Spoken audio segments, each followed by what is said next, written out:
ഇപ്പോൾ ഞാൻ സ്വരാജ് റൗണ്ടിലാണ് നിൽക്കുന്നത്. ഈ സ്വർണ്ണ കപ്പിന്റെ ഘോഷയാത്രയാണ് നമ്മൾ കണ്ടുകൊണ്ടിരിക്കുന്നത്. വലിയ സന്നാഹങ്ങൾ, അതായത് ഈ സ്കേറ്റ് ചെയ്യുന്ന കുട്ടികൾ മുതൽ ഈ ബൈക്ക് ഓടിക്കുന്ന പോലീസ് ഉദ്യോഗസ്ഥകൾ വരെ അതിനപ്പുറത്തേക്ക് ആ വാഹനത്തിൽ കൊണ്ടുവരുന്ന സ്വർണ്ണ കപ്പ്, അതിനോടൊപ്പം ആലവട്ടം, വെഞ്ചാമരം, മേളത്തിന്റെ അകമ്പടി, മറ്റ് കുതിരകളടക്കമുള്ള സംവിധാനങ്ങൾ. ഇത്തരത്തിൽ ഒരു പൂരം അല്ലെങ്കിൽ പുലികളി എങ്ങനെയാണോ സ്വരാജ് റൗണ്ടിൽ നടക്കുന്നത് അത്രത്തോളം ആഘോഷമാക്കി തന്നെയാണ് ഈ ഒരു സ്വർണ്ണ കപ്പിന്റെ കടന്നുവരവ്. ഈ സ്വരാജ് റൗണ്ട് ചുറ്റി ഈ സ്വർണ്ണ കപ്പ് ഈ മെയിൻ വേദിയിലുള്ള, അതായത് പ്രധാന വേദിയിലുള്ള തെക്കേ നടയിലേക്കാണ് എത്തുക. ഞാൻ നേരത്തെ പറഞ്ഞ പോലെ കുതിരകളുണ്ട്, കുതിരകളുടെ അകമ്പടിയുണ്ട്, മേളത്തിന്റെ അകമ്പടിയുണ്ട്. ഇത്തരത്തിൽ നിരവധി വ്യത്യസ്തമാർന്ന കാഴ്ചകൾ ഒരുക്കിക്കൊണ്ടാണ് ഈ സ്വർണ്ണ കപ്പ് കടന്നു വരുന്നത്. നമുക്കറിയാം, കഴിഞ്ഞ വർഷത്തെ വിജയി തൃശ്ശൂർ തന്നെയായിരുന്നു. ആ വിജയം ആഘോഷിച്ചുകൊണ്ട്, അല്ലെങ്കിൽ ആ ഒരു വിജയത്തിന്റെ തുടർച്ച ഉറപ്പുവരുത്താനുള്ള എല്ലാവിധ കാര്യങ്ങളുമാണ് തൃശ്ശൂരിൽ നടന്നുകൊണ്ടിരിക്കുന്നത്. അതിന്റെ ഭാഗമായാണ് ഇപ്പോൾ ഈ ഒരു സ്വർണ്ണ കപ്പ് വഹിച്ചുകൊണ്ടുള്ള ഈ ഒരു വാഹനം യാത്ര തുടർന്നുകൊണ്ടിരിക്കുന്നത്. ആ ഒരു കാഴ്ചയാണ് നമുക്ക് കാണുന്നത്. ഇതിന് പിന്നിൽ മന്ത്രിമാരെല്ലാം ഉണ്ട്.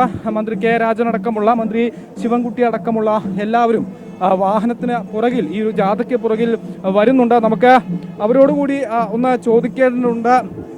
ഈ ഒരു യാത്രയുടെ ഒരു ഘോഷയാത്രയായി, അപ്പോൾ എന്താണ് പറയാനുള്ളത്? 64ാമത് കലോത്സവം അതിഗംഭീരമായി നടക്കാൻ പോകുന്നു എന്നതിൻ്റെ തെളിവാണ് ഈ കാണുന്ന ഘോഷയാത്രയും ജനപങ്കാളിത്തവും ജനങ്ങളുടെ സഹകരണവും. ഇത് ഒരു കക്ഷി രാഷ്ട്രീയത്തിന് അതീതമായി വിദ്യാർത്ഥികളും അധ്യാപകരും രാഷ്ട്രീയ പാർട്ടി നേതാക്കന്മാരും ജനപ്രതിനിധികളും എല്ലാം കൂടെ ചേർന്ന് നടത്തുന്നതാണ്.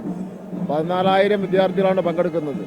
ഇത് കേരളത്തിലെയും ഇന്ത്യയിലെയും ചരിത്രത്തിൽ ഇത് പ്രത്യേകത ഉള്ളതാണ്. ലോകത്ത് ഒരിടത്തും ഇത്രയധികം കുട്ടികൾ പങ്കെടുത്തുകൊണ്ടുള്ള കലാമേള കാണുന്നതിന് വേണ്ടി കഴിയില്ല. എല്ലാ ഒരുക്കങ്ങളും പൂർത്തീകരിച്ചു. ഭക്ഷണം, പിന്നെ മത്സരം നടത്തുന്നതിൻ്റെ ഏർപ്പാട്, ജഡ്ജസ്. സ്വർണ്ണക്കപ്പ് വന്നു കേരളം മുഴുവൻ സഞ്ചരിച്ച ശേഷം നാളെ രാവിലെ കൃത്യം 10 മണിക്ക് മുഖ്യമന്ത്രി തിരികൊളുത്തുന്നതോടുകൂടി നമ്മുടെ കലാമേള ആരംഭിക്കും. കുട്ടികൾ പറഞ്ഞതേ ഒരു തൃശ്ശൂർ പൂരത്തെ പോലെയാണ് വരവേറ്റതെന്നാണ് പറഞ്ഞത്. അതെ, തൃശ്ശൂർ ഏറ്റവും നല്ല ആവേശത്തോടുകൂടിയുള്ള വരവേൽപ്പായിരുന്നു. എന്നാലും എല്ലാ കുട്ടികളും ഭയങ്കര സന്തുഷ്ടരാണ്. അതുപോലെ തന്നെ തൃശ്ശൂർക്കാർ ഇരു കൈ നീട്ടി സ്വീകരിച്ചു എന്ന് വേണം പറയാൻ, അല്ലേ? തീർച്ചയായിട്ടും തൃശ്ശൂർക്കാർ പൊതുവിൽ കലയും മേളങ്ങളെയും താളങ്ങളെയും അതേപോലെ തന്നെ നൃത്തങ്ങളെയൊക്കെ തന്നെ, പിന്നെ കഥയും കവിതയും ഒക്കെ തന്നെ നെഞ്ചിലേറ്റുന്ന ഒരു സംസ്കാരമാണല്ലോ തൃശ്ശൂർക്കാർക്കുള്ളത്. അത് ഇതിനെയും നെഞ്ചിലേറ്റി. തീർച്ചയായും അത് തന്നെയാണ് വലിയ ഒരു സന്തോഷം. അതാണ് അദ്ദേഹം പങ്കുവച്ചത്, മന്ത്രി ശിവൻകുട്ടി പങ്കുവച്ചത്. ഒരു തൃശ്ശൂർ പൂരത്തെ എങ്ങനെയാണോ വരവേൽക്കുന്നത്, പുലികളിയെ എങ്ങനെയാണോ വരവേൽക്കുന്നത്, ആ ഒരു രീതിയിൽ തന്നെ അത്രയും സന്തോഷത്തോടു കൂടി തന്നെയാണ് തൃശ്ശൂരിലെ ഓരോ ജനതയും, തൃശ്ശൂർക്കാരെല്ലാവരും ഈ ഒരു കലോത്സവത്തിനെയും വരവേൽക്കുന്നത്. ആ ഒരു ആവേശം നമുക്ക് കഴിഞ്ഞ ദിവസം മുതൽ തന്നെ തൃശ്ശൂരിൽ കാണാൻ സാധിച്ചിരുന്നു എന്നുള്ളതാണ്. അതിനൊട്ടും ചോർച്ചയില്ലാതെ തന്നെ, ഒട്ടും കുറവില്ലാതെ തന്നെ ഇപ്പോഴും തുടരുന്ന ഒരു കാഴ്ചയാണ്. ഇത്തരത്തിലുള്ള ആലവട്ടത്തിന്റെയും വെഞ്ചാമരത്തിന്റെയും ഈ വാദ്യമേളങ്ങളുടെയും ഒക്കെ അകമ്പടിയോടുകൂടി ഈ സ്വർണ്ണക്കപ്പ് സ്വരാജ് റൗണ്ടിലൂടെ കടന്നു വരുന്ന ആ ഒരു കാഴ്ചയാണ് നമുക്ക് കാണാൻ സാധിക്കുന്നത്. ഈ ഒരു റൗണ്ട് ചുറ്റി ഇത് ഞാൻ നേരത്തെ സൂചിപ്പിച്ച പോലെ തന്നെ പ്രധാന വേദിയിലേക്കാണ് എത്തുക. പ്രധാന വേദിയിലുള്ള തെക്കേ ഗോപുര നടയിലേക്ക്, ഈ മീഡിയ പവലിയനുകൾ അടക്കമുള്ള തെക്കേ ഗോപുര നടയിലേക്കാണ് എത്തുക. അതിന്റെ മുന്നോടിയായുള്ള ഒരു നഗര പ്രദക്ഷിണമാണ് ഇപ്പോൾ സ്വരാജ് റൗണ്ടിൽ നമുക്ക് കാണാൻ സാധിക്കുന്നത്.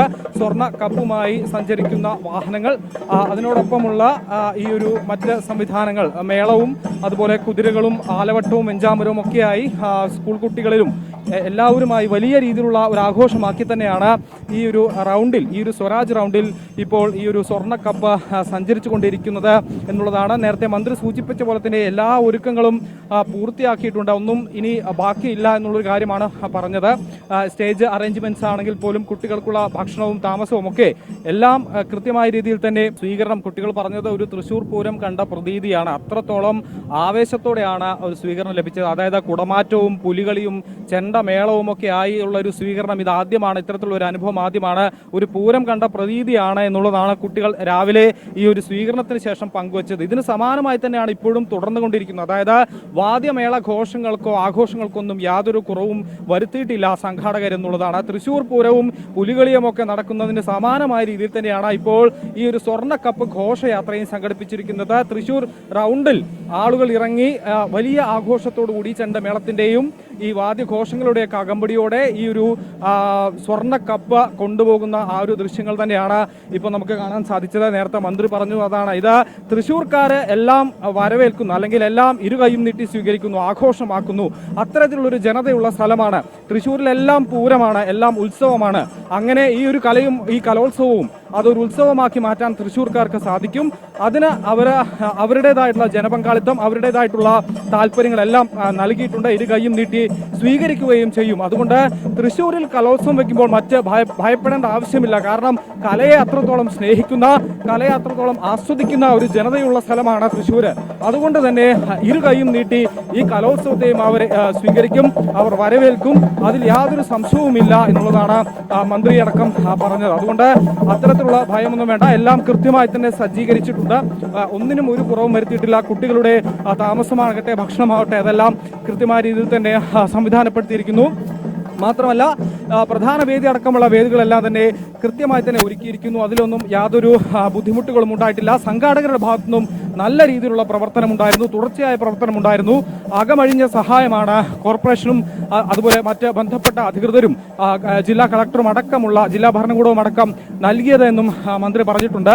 അതുകൊണ്ട് അത്തരം ബുദ്ധിമുട്ടുകളൊന്നും തന്നെ ഇല്ലാതെ തന്നെ നാളെ തന്നെ കൃത്യം 10 മണിക്ക് ഈ ഒരു ഉദ്ഘാടനം നടത്താനും സുഗമമായുള്ള നടത്തിപ്പിന്, കലോത്സവത്തിന് നടത്തിപ്പിനുള്ള എല്ലാ സംവിധാനങ്ങളും ഒരുക്കിയിട്ടുണ്ടെന്നുമാണ് ഇപ്പോൾ മന്ത്രി അടക്കം പറഞ്ഞത്. ഇപ്പോഴും ദൃശ്യങ്ങളിൽ നമുക്ക് കാണാൻ കഴിയും സ്വർണ്ണ കപ്പ് ഏന്തിയ വാഹനം, അത് ദൃശ്യങ്ങളിൽ കാണാൻ കഴിയും.